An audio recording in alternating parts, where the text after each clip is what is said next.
Oh, that was very fast. I'm on a different computer, so evidently the recording goes automatically. That's crazy. Hello, hello. Hello. Where is everybody? Indeed.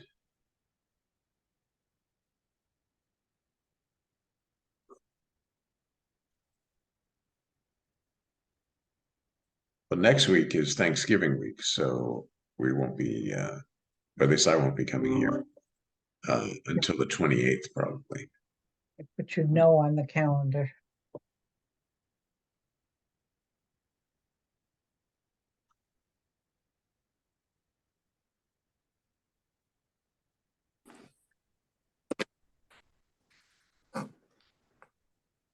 Oh, There he is. yeah. I was just saying, next week being Thanksgiving here, we won't meet until like the 28th. Yeah. You don't have Thanksgiving you don't do Thanksgiving in Canada, do you? No. I didn't think so. But you No. have like a Boxing Day or something, don't you? That's like right around that Yeah, time. this religion work. Boxing Day, Black Friday, and all this stuff. Right, right. But Thanksgiving, no.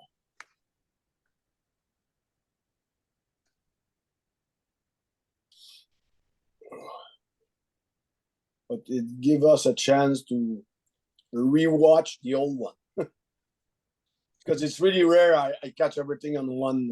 I appreciate very much because we have it in YouTube and we can rewatch it. It's really, really helpful. Really helpful. Big support. Good, good. Because all this knowledge, so simple, but it's take time to integrate it. To just be that. I know what they mean by conviction. Right now, the conviction is not there because I go back and forth, back and forth. Sometimes I say, okay, this is it, and whoop, I surprise myself, totally identify and not in coherence with what I know. I say, oh, okay, just stop, breathe. Oh, and remember, conviction is not going to stop everything from going around you. You know, there's still going to be doing your job, doing your duties. You're still going to have traffic. You're still going to have bills. You're still going to have all, shopping, waiting in lines, all this sort of stuff. Mhm. But it's just that you know yourself in a real sense. And the conviction is just, so I have nothing to do with this world. And yet, okay, now I go and I do my job, I do my duties. I might be in a line, especially holiday season time. Oh my gosh, lines, pushing, shoving. I could feel some irritation in the body because Mhm. it's five elemental body, but I just don't get identified with, oh my God, this is so horrible. Will it ever end? And all this sort of thing. Mhm. So that's the spontaneous conviction, is that this sense of presence, this subtle, just Yes. present. I'm formless. I have absolutely nothing to do with this world. The world is like a long dream because I'm holding a body, Mm. Jagu. Yeah. But and so there's not really a coming and going. Like I tomorrow morning will be this body on the metro. And I get on the metro and I go down to DC and I do my job and I do these things. I'll interact with people, but the conviction is not lost. And this is why Maharaj says, once you're labeled John, you don't have to keep saying, I'm John, I'm John, I'm John. Also, you don't have to keep saying that I'm a man, I'm a man, I'm a man. Yeah. I get on the metro, I'm a man. Even I'm in a lines and I'm frustrated, I'm a man. So it's like, I think Ramana Maharshi said, it's like the hunger state. Everything you're doing, you're in the hunger state. Let's say I'm hungry and I'm going out and traffic and all this, and I'm hungry.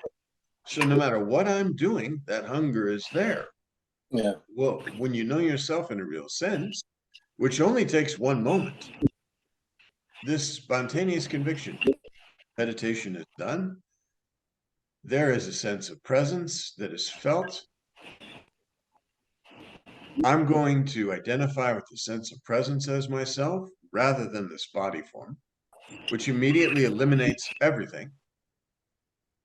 And now, from this, as I remain and I go out into the world, this knowingness that the presence has appeared, and yet I can still do my job, do my duties. So their conviction may be there, but then there's the imagining of I'm not realized, but you're already realized. Mm.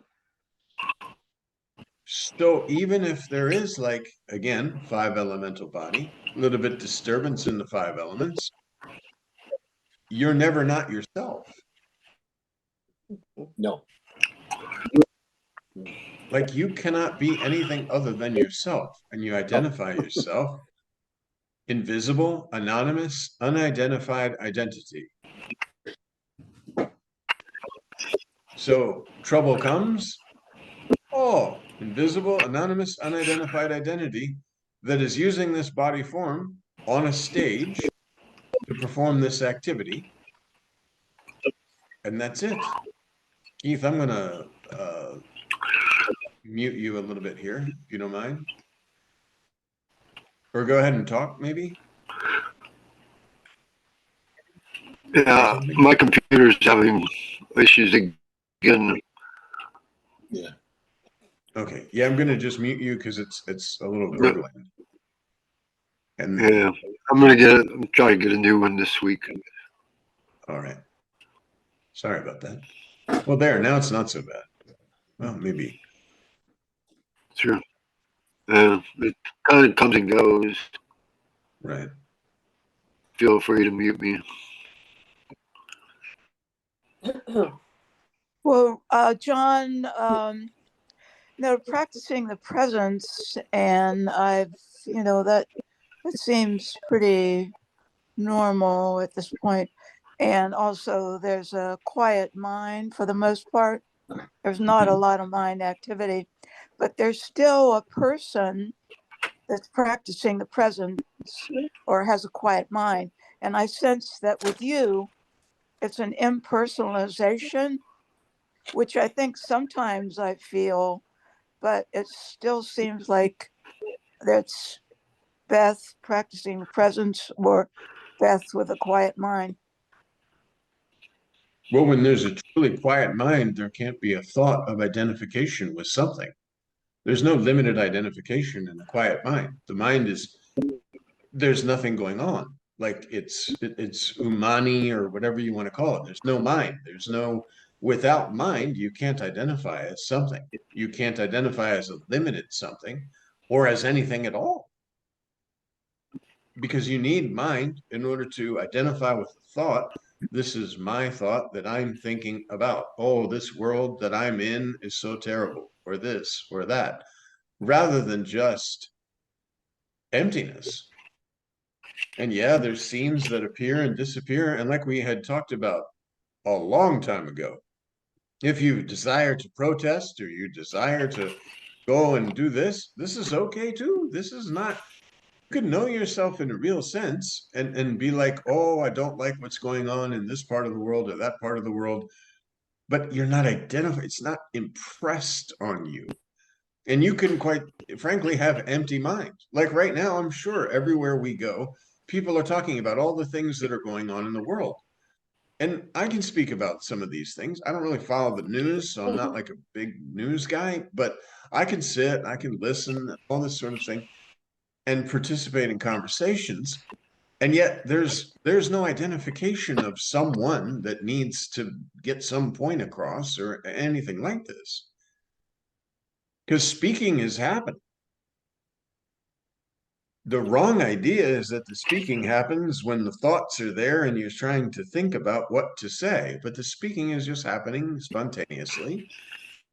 And the truth is, you know that all the speakers in the room are your own self.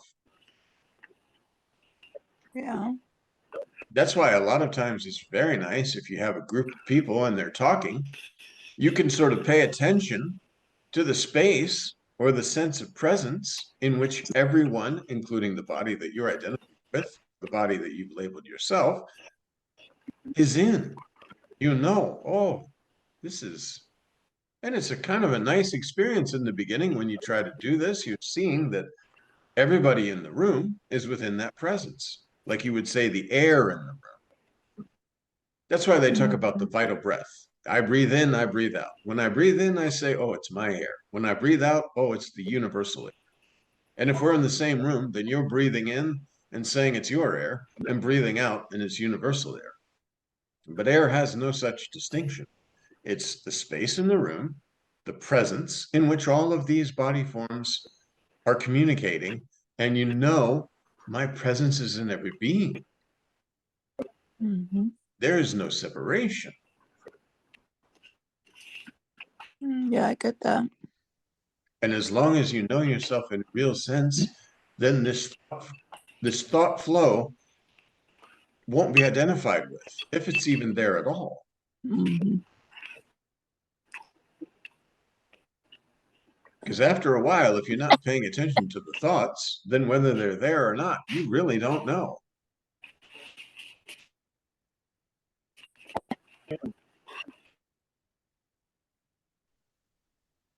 Could I ask you to comment on something, John? Yes, yes, yes. I was listening to one of my recordings from Master Self-Realization, and Sri Maharaj said that the decision that the self alone is doing all is the state of liberation. Could you comment on that? Like, I mean, you know, that erases all karma, like our deeds. You might say that at least our imagined deeds, the great mistakes that we have made and continue to make. You know, is that the self actually doing it? Oh, yeah, Or- there's the formless presence. This is just an object within presence. So when you know yourself in a real sense, there's no deed, no doer. How could it be? This sense of presence is the very first kind of step to illusion on which all these other illusions are appearing, or all these other appearances are appearing. But the knower, that's it. This is the state of realization when you know that all of this, how can I be involved? As the personal I kind of like pick it up, like, you know, take responsibility for it, like, which is what karma is. You pick up the burden of, I think Ramakant Maharaj said that you are not a doer, and there's no deed that is done. Stop carrying the weight of this human stop carrying the burden of the human body. So, Correct. Just but, like in a dream, and Ranjit Maharaj used to say, like in India, it's very terrible to kill cows. Well, if you killed cow in your dream, you don't go and like pray and make amends and all this sort of stuff for it. It's a dream. You know this. When you wake up, you couldn't have done the things that you saw yourself doing. Even though there was a record in memory that I did these things, you now know it was a dream. So when you know yourself in a real sense, the limited idea of a you appears to be acting, but again, that's within the dream, the right. waking state, so to speak. It's not, what is this? Sorry, this thing just popped up and it said, upgrade to Pro now. Sorry.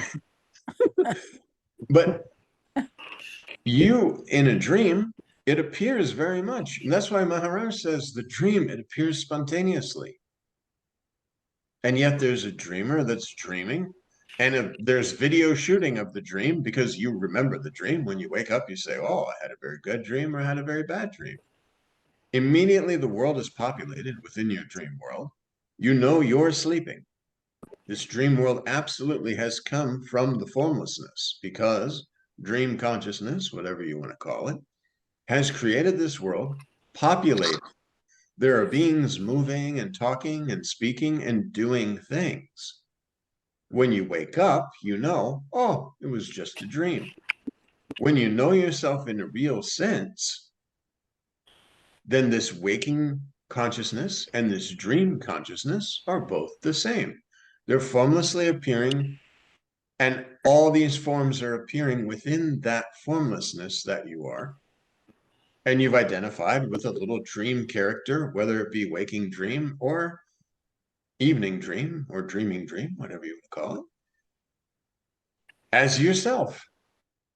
And from this perspective, you're seeing a world and you're seeing, quote, others. But in the dream, you know, when you wake up, there were no others. It was all you. And when you know yourself in a real sense, there are no others. It's all you. Yeah, that's good. So there's no doer. No. It just appears that there's a doer sometimes. Correct. And the body is a long dream. After this body is no longer available for you, then, and you know yourself in a real sense now. So whether the body is here or not, you are. When the body is no more, that'll be sort of the end of that dream. When you're dreaming at night and all the dream characters are doing their thing, you wake up in the morning and they're all gone, and you realize no one's done anything. And this is why I think it was Ashtavakra Gita or Ashtavakra, when he came and he said, hey, you, because the king asked, I dreamt I was a pauper. Am I a pauper dreaming that I am, or am I the king? I'm confused. Which one is true? He says, this one is false and that one is false. You're neither the pauper nor the king. You're the formlessness, and when both of these kind of illusory appearances have appeared.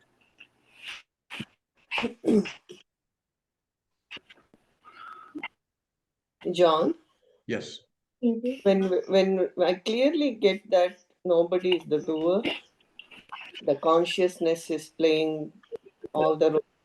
But if I am the consciousness, then I become the doer, no? So I'm not the consciousness also, am I right? The consciousness is, we talk about Present. conscious presence. This has appeared, and all of this has appeared within it. The dreamer that's dreaming, sleeping, the dream consciousness, because the idea is you're in deep sleep. There's a mixture of I exist, boom, a dream world is projected and populated, and a little story is created, and you've identified with the dream body. Yes. When you wake up, then you know it's not true. Well, in the similar sense, this sense of existence has appeared, and all of this has appeared because of that. Correct. You are totally removed from all of this. Yes, yes. You can have nothing to do with this world. It's not, it would be like the space trying to understand that it's moving about as the different forms, and then saying, oh, but when I'm this form, I'm doing. And so therefore I'm the doer because the space is taking form. But in reality, no, the space is not doing anything. Correct. And in the dream, you're dreaming, no matter how much activity, no matter what's going on. You could be dreaming that you're swimming, waking up in your bed, you're not wet. So the swimming is not occurring. It was just an appearance. The water, just an appearance. And you, the swimmer, are just an appearance. And then you just know, oh, so that I am that. because you sat for the meditation. That's the most important part. You sat for the meditation. Maybe you've gone about your daily activities and you've been practicing mantra continuously. Then after a while, you just sort of listen to the mantra as it's running through the body, almost like an empty instrument or a flute. Yes. You're listening to the mantra. And then you're sensing this very, very, very subtle, just I, this subtle sense of presence. I am, I exist, consciousness, Holy Spirit in other religion. Oh. And now that you've sensed this, you can identify with this subtle sense of presence, which Really, then eliminates the body and all the body's activities because you're identified with presence. Okay, presence, much like this space or sky. That's why Maharaj says, if at all you want to compare yourself to sky or space. Okay, this presence is myself. I go about my daily activities. As I'm sitting there, kind of remaining with presence, as Sri Nisargadatta Maharaj said, when he's every waking moment, he's sort of just with this I am, this sense of presence, this consciousness. And there's a deep knowing and understanding that presence, whether presence is there or not, the knower of this presence is. And the knower of this presence knows its own existence through the sense of this I am, I exist. And on that spontaneous presence, an entire world is projected. Projected, just as on a movie screen, the characters and all these things, they're moving around, but it's a show. It's just lights and it's 5 elemental goo. I remember one time I was with my son up in Frederick and I was watching, this is right after I had been with Maharaj when he came to America. And all the children were playing in the little jungle gym and things. And I started to think, I said, oh, that's very nice. Look at all these kids. They're just, and then I started to think like, oh yeah, the presence in these little forms doesn't really yet been impressed.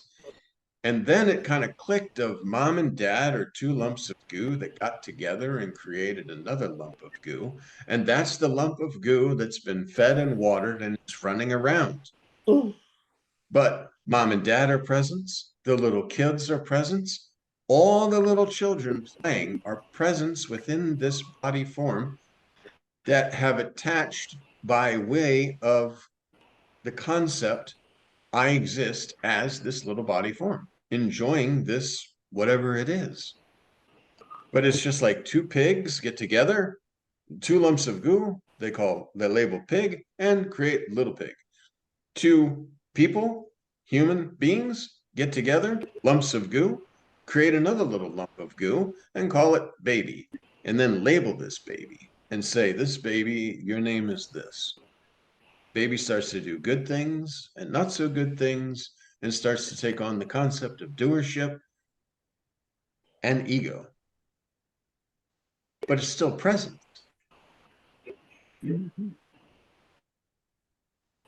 And yet, you're more subtle than presence because presence can be perceived by you.